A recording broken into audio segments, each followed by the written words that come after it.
Johnny Carson walked into NBC studios in Burbank and was told to sit outside a conference room like some washed-up comedian begging for a second chance. The four executives inside the glass-walled boardroom were laughing. Crystal glasses clinked. The Los Angeles night skyline glittered behind them like a backdrop for their arrogance. They had no idea that the man in the tan suit sitting 10 feet away was the only reason their paychecks existed. Johnny sat perfectly still on a simple black chair in the hallway. His hands rested calmly in his lap. His burgundy tie was neatly knotted against his white dress shirt. His silver hair caught the overhead light. He looked like someone's grandfather waiting for a meeting that might never happen. Through the glass partition he watched them, four men in expensive dark navy suits, laughing at something one of them had said. Not one of them glanced in his direction. They thought he was nobody. 8 minutes later, Johnny Carson would walk into that boardroom uninvited. He would not ask for permission. He would not raise his voice. He would simply place a single document on the table that would drain the color from their faces. But what those executives did not know was far worse than their disrespect.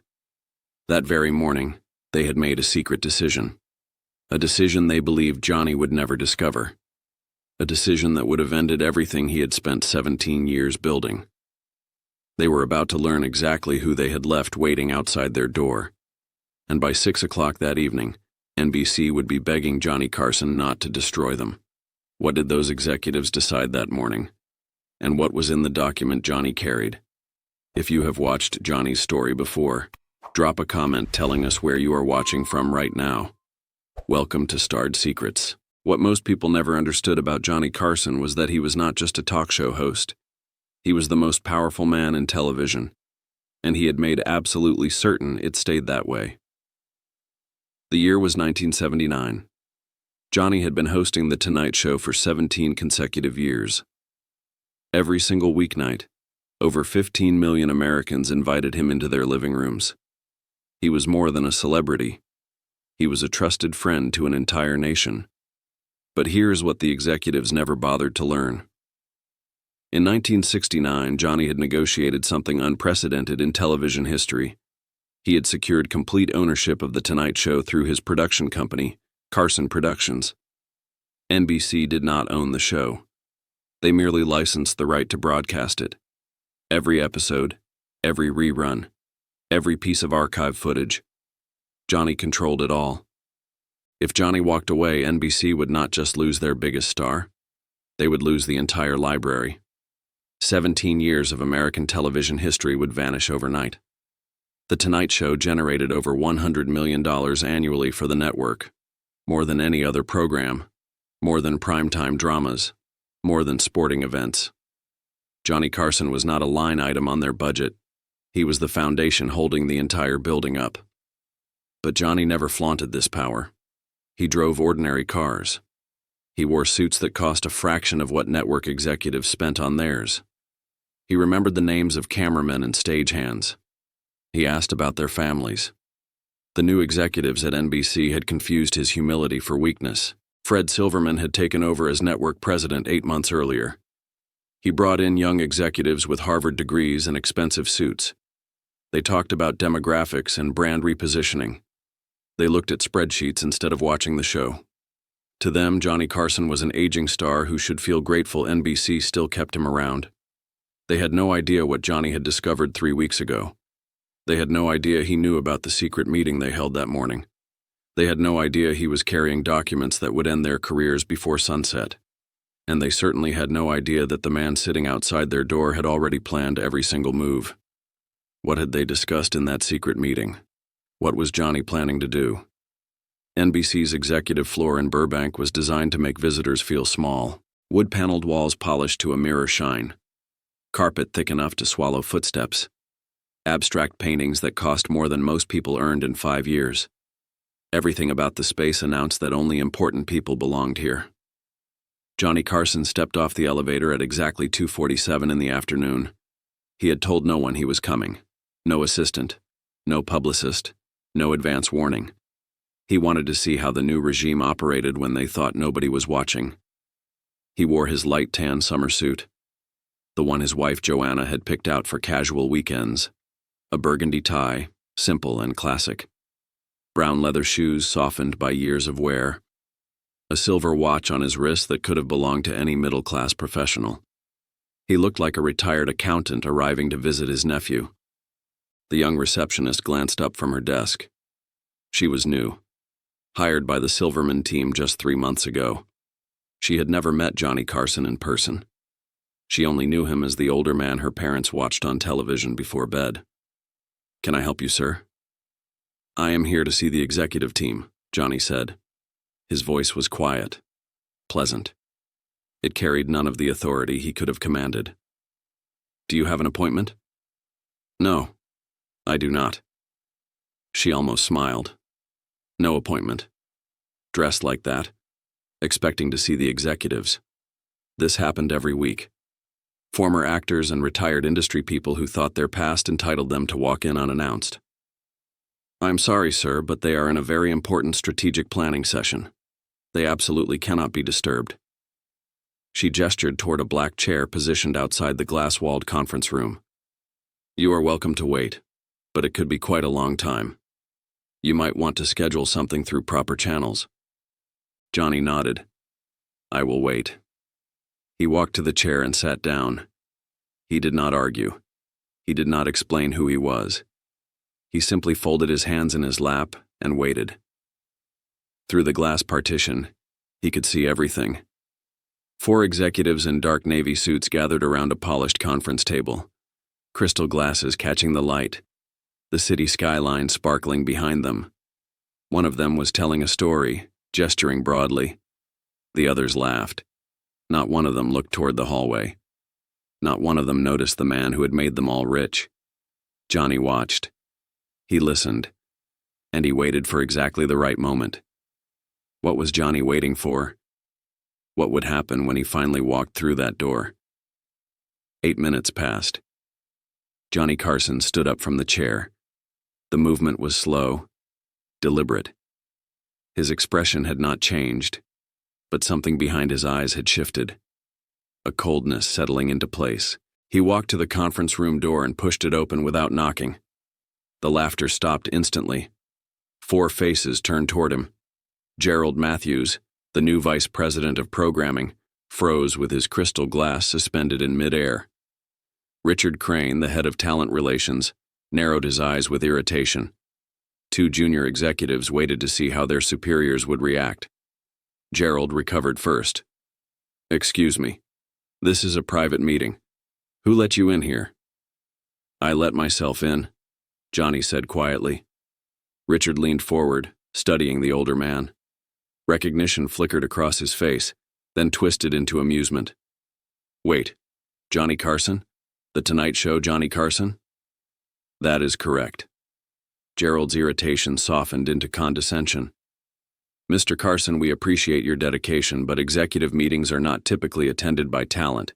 If you have concerns, your agent can schedule time with the appropriate department." Johnny did not respond.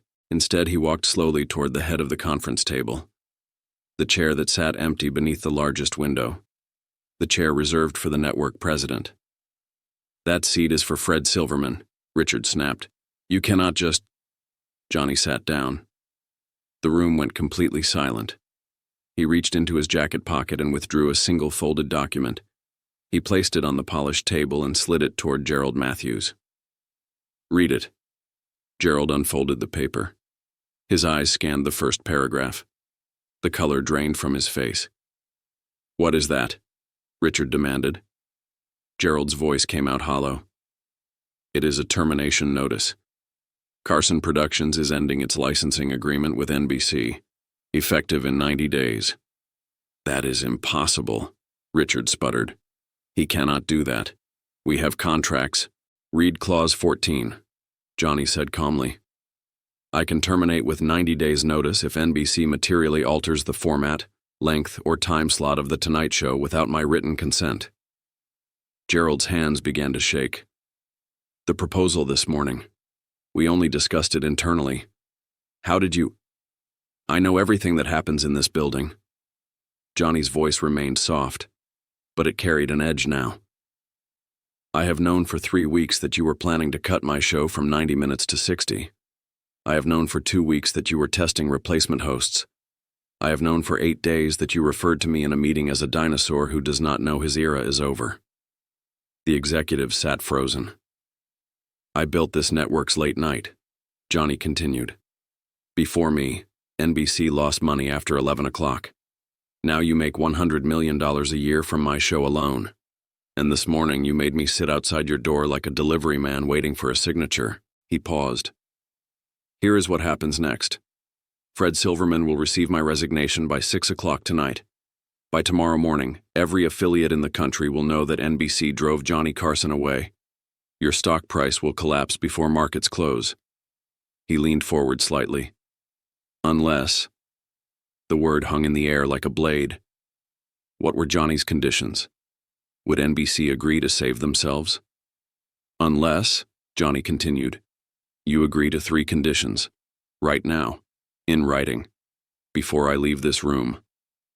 Gerald Matthews found his voice. "What conditions?" "First, my show remains 90 minutes. No cuts. No format changes. No discussions about my time slot without my direct approval. Ever." Richard Crane opened his mouth to protest. Johnny silenced him with a single look. "Second, the 4 of you will submit your resignations to Fred Silverman by end of business tomorrow. Not because you failed to recognize me today, but because you were willing to destroy the most profitable show in television history to prove you were smarter than the people who built this network." Gerald's face twisted. "You cannot demand that. We have contracts. Silverman hired us personally.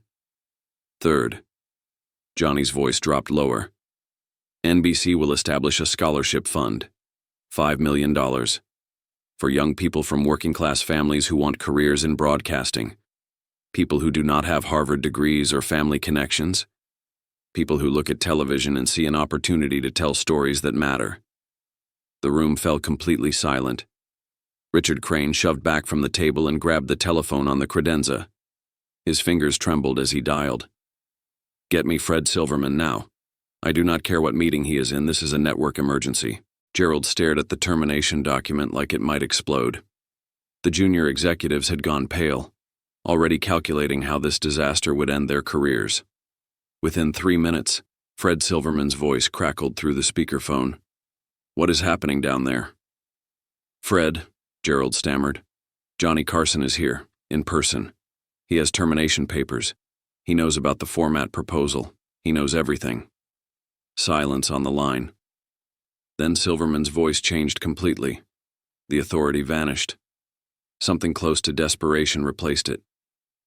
"Johnny, whatever they said, whatever they did, we can fix this. Let us talk, just you and me. Name the time and place." "We are past talking, Fred." Johnny's voice remained calm, almost gentle. "You have until 6 o'clock to decide if NBC wants to be the network that lost Johnny Carson. I have left a copy of my conditions with your team." Johnny stood and buttoned his tan jacket with practiced ease. "Gentlemen," he said, nodding to the stunned executives, "thank you for your time." He walked out of the boardroom, past the glass partition, past the receptionist who now stared at him with dawning horror, and stepped into the elevator. The doors closed behind him. Inside the conference room, chaos erupted. Would NBC meet Johnny's demands? Or would they let the king of late night walk away forever? At exactly 5:47 that evening, 13 minutes before Johnny's deadline, a black sedan pulled up to his Malibu home. Fred Silverman stepped out personally. He carried a leather folder in his hands. Inside were signed agreements to every single one of Johnny's conditions. The show would remain 90 minutes. The 4 executives would be reassigned within 30 days. And NBC would establish the Carson Broadcasting Scholarship Fund with an initial commitment of $5 million. Silverman brought something else too, something that cost him more than money. An apology. "I made a mistake," he told Johnny on the deck overlooking the Pacific Ocean. "I let people who do not understand television make decisions about television. That ends today." Johnny accepted the folder. He did not gloat. He did not lecture. He simply nodded. "Fred, I never wanted to fight you. I just needed you to remember something. What is that? The Tonight Show is not a program. It is a relationship. 15 million people invite me into their homes every night. They trust me. That trust is not something you can cut into 60-minute segments or hand to someone younger and cheaper. It is earned, one night at a time, for 17 years. Silverman nodded slowly. I understand now. Word of what happened spread through NBC within hours. The story became legend among network staff. How Johnny Carson had walked in unannounced, been treated like nobody, and brought the entire executive floor to its knees without ever raising his voice. But the people who truly understood that day were not the executives. They were the cameramen, the stagehands, the makeup artists, the security guards Johnny greeted by name every single night. They knew what the suits would never understand. What was the real lesson behind Johnny's quiet victory? Johnny Carson continued hosting The Tonight Show for 13 more years, finally retiring in 1992 as the undisputed king of late night. The Carson Broadcasting Scholarship Fund helped over 2,000 young people launch careers in television. Many of them became producers, directors, and hosts themselves. The 4 executives who laughed in that boardroom while Johnny waited outside, not one of them remained in television by 1985. Their names have been forgotten by history. Years later, a young comedian asked Johnny for advice about dealing with network executives. Johnny smiled that familiar smile, the one that had welcomed America into their living rooms for 3 decades. Always remember, he said, the people in expensive suits think they run the show, but the audience decides who matters. And the audience can always tell the difference between someone who loves what they do and someone who is just counting money. He paused, his eyes twinkling with quiet wisdom. And never let anyone make you wait outside your own show. What do you think of how Johnny handled those executives? Was he right to demand their resignations? Or should he have let it go? Share your thoughts in the comments below. And tell us where you are watching from today. If this story reminded you that true respect is earned through character, not titles, share it with someone who needs to hear it. Because sometimes the most powerful person in the room is the one everyone underestimated. And sometimes, all it takes is 8 minutes to change everything. Thank you for watching Starred Secrets. We will see you in the next one.